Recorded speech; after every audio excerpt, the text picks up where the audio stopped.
sí.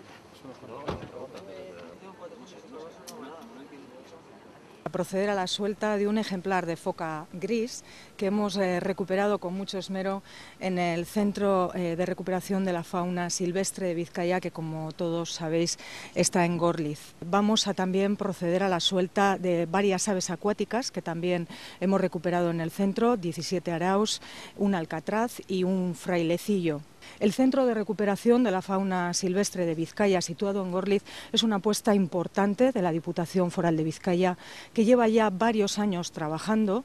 Este año, en el año 2014, cumplimos ya el 15 aniversario y fundamentalmente el objetivo es recuperar a los animales que ingresen en este pequeño hospital con heridas o enfermedades, cuidarlos, atenderlos, realizar las intervenciones necesarias para que se recuperen y podamos devolverlos al medio con todas las garantías de supervivencia en su entorno, en la naturaleza.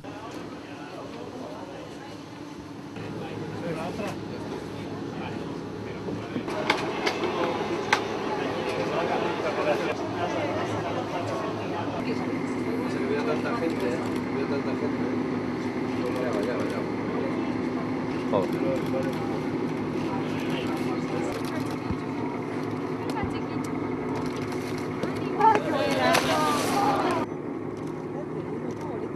Mira aquí a posar y todo. Hola, guapa. ¿Cómo tiras?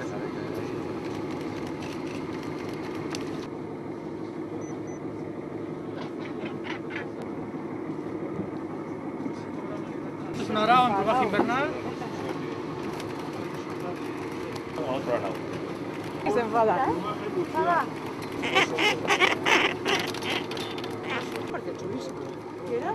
¿Cuál? El alcatraz. Está ahí el alcatraz, ya lo estoy viendo. Mira cómo reclama. Perfecto, sin machete. Bueno, está bonito.